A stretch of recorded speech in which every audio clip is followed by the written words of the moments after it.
Charles Bronson sits in a waiting room for the biggest Western casting of the decade, when Clint Eastwood walks through the door, takes one look at him and declares, "You can go home now. This role's mine." What happens in the next 10 minutes doesn't start a Hollywood rivalry. It creates a moment of mutual respect that changes both their careers and teaches everyone watching what real professionalism looks like. Los Angeles, California, March 1966. Tuesday morning, 10 a.m. The offices of United Artists on Beverly Boulevard. A sterile waiting room with uncomfortable chairs, outdated magazines, and the particular tension that comes when multiple actors compete for the same life-changing role. The air conditioning hums quietly, fighting the March heat and the nervous energy of men who've spent their careers waiting for moments like this.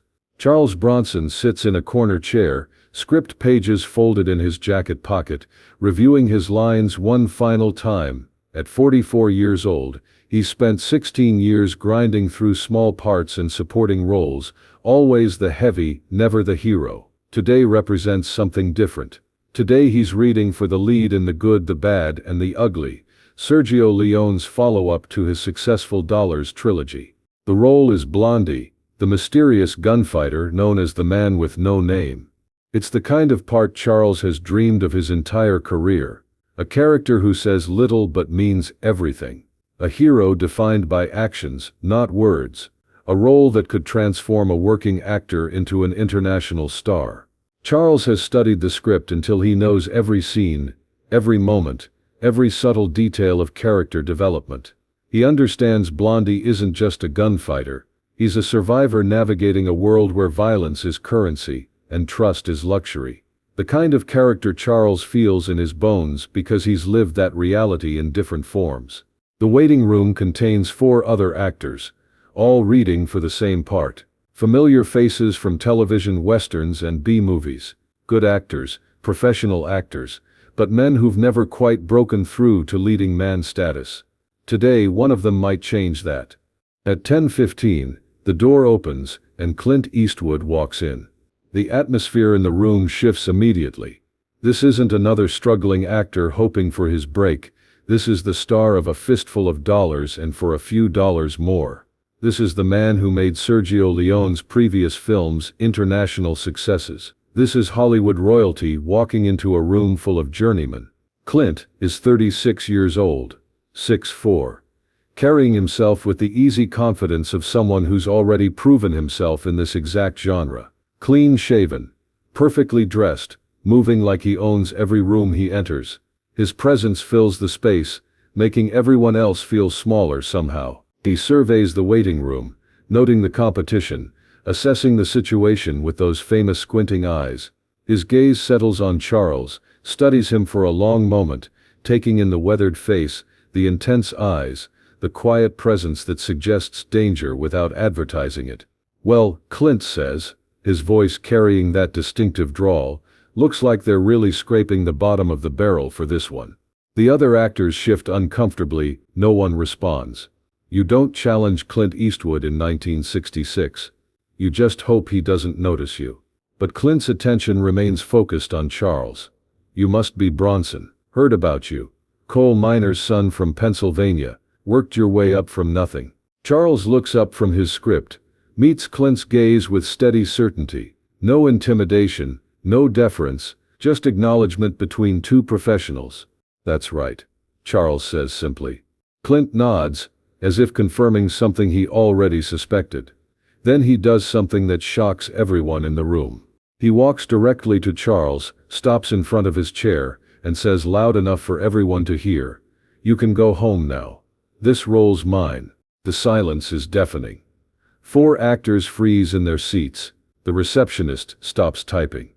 Even the air conditioning seems to pause. Charles doesn't move, doesn't stand up, doesn't show surprise or anger or any visible reaction to what amounts to the biggest star in westerns telling him to give up and leave. Instead, he does something unexpected. He smiles. Not a nervous smile, not a confrontational smile.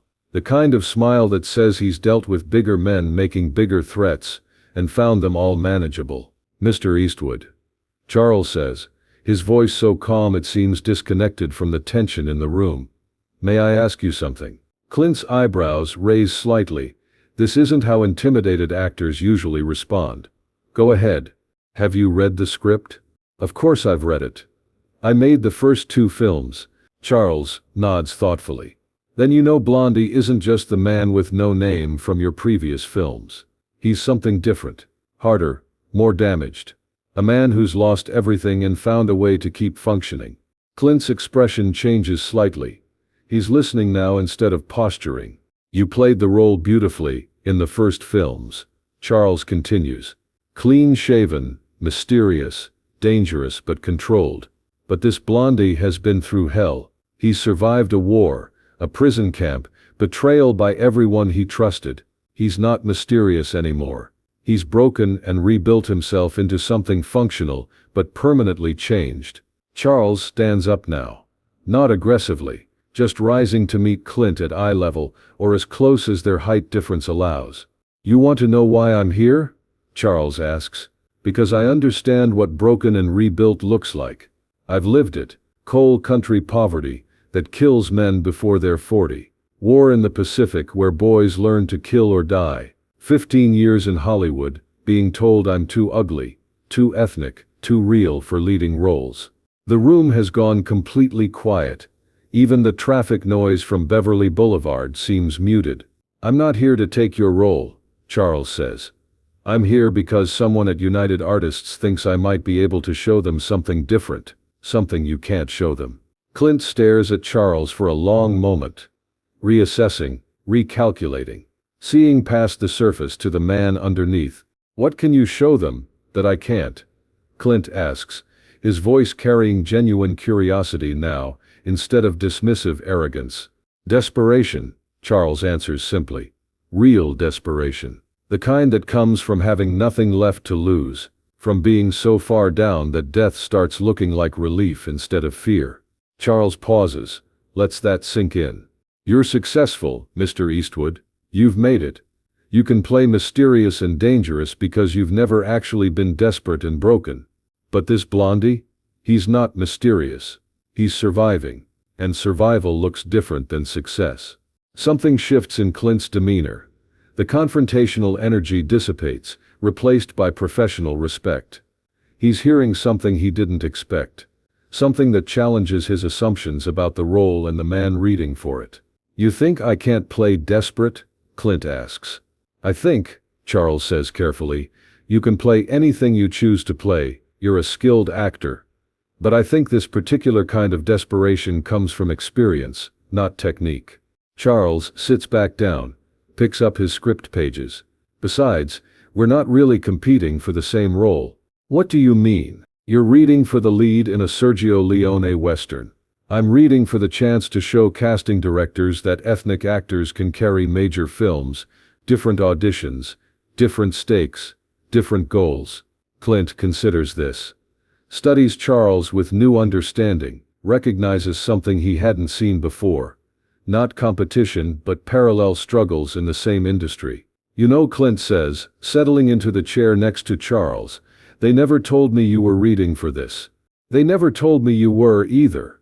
Both men realize they've been set up, not to compete fairly, but to create drama, to generate tension that serves the studio's interests more than either actor's career.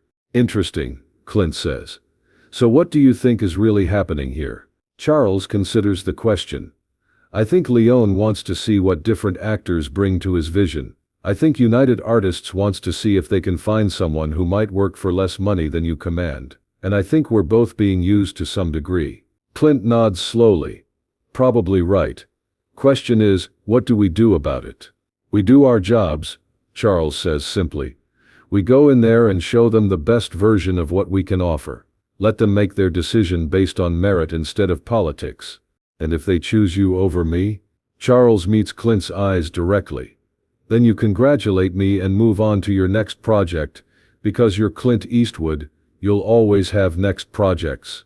And if they choose me over you? Then I congratulate you and go back to supporting roles until the next opportunity comes along, because I'm Charles Bronson. I've been waiting 16 years, I can wait longer if necessary." Something passes between them. Understanding, respect. The recognition of two professionals who've chosen different paths through the same difficult industry. You know what? Clint says. I hope you get it. Charles looks surprised. Really?